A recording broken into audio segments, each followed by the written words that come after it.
Bonjour, je suis Sébastien, je suis chargé de projet chez EDPR France. Aujourd'hui, j'ai le plaisir de vous emmener en Thiérache, notamment sur la commune de Montloué dans l'Aisne, où nous allons pouvoir vous présenter des aménagements que nous avons pu mettre en place avec le GIC, c'est le groupement intersynergétique. Et nous allons rencontrer Nelly et François-Xavier qui vont nous expliquer comment ce partenariat a pu être mis en place.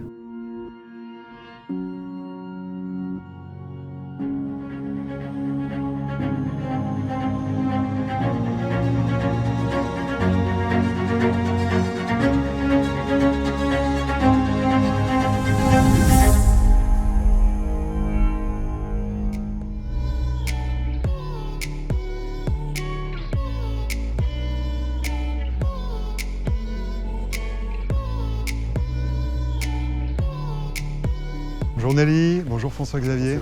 Bonjour Sébastien. Vous allez bien depuis la dernière fois? Ça va, ça va. Ouais. Ça va. Alors quelles sont les nouvelles depuis la dernière fois sur les aménagements? Je vois vois que le miscanthus a vraiment bien poussé là.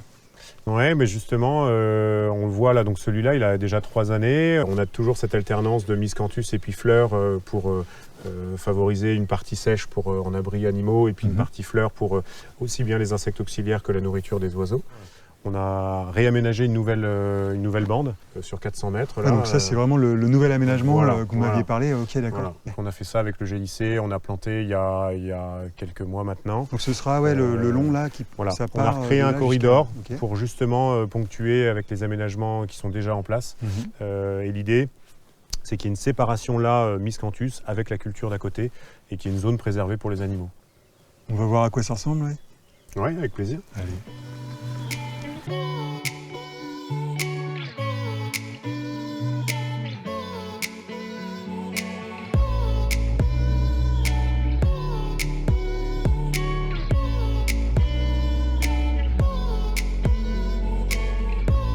Ça fait 20 ans que notre association est créée, donc le GIC, je le rappelle, c'est un groupement d'intérêt synergétique. La base de notre GIC, c'était quand même avant tout la gestion de la petite faune sauvage de plaine.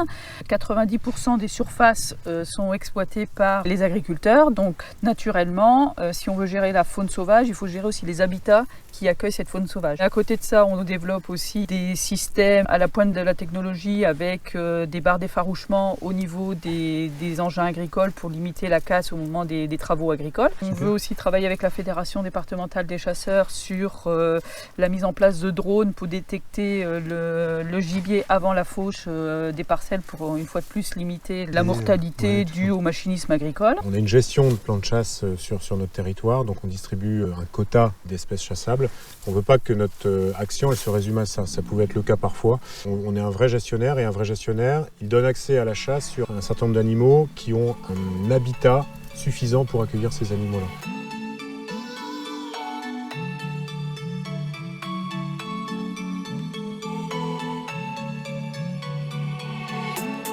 Vous étiez venu présenter à EDPR le projet biodiversité et on voit que désormais on est vraiment dans le concret sur une parcelle qui fait aussi partie du partenariat qu'on a mis en place avec le GIC.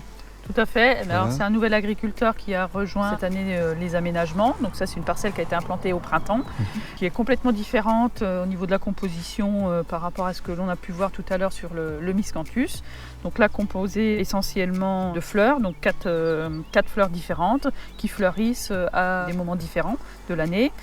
Nelly, au niveau du GIC, leur dit vous avez un projet, nous on a la solution, on a le choix des espèces, on a déjà une expertise sur ce sujet-là, on peut vous les fournir, vous fournir les protections et vous trouver une équipe pour vous aider à venir planter et aménager, on a tout gagné. Ouais. C'est-à-dire que le projet il est clé en main, l'agriculteur il a simplement à, si possible, être là quand même. Échanger parce que, comme dit Nelly, c'est travailler ensemble, c'est pas une prestation, c'est un échange qu'on a agriculture, GIC, fédération, et puis on parle des partenariats qu'on peut avoir avec EDPR.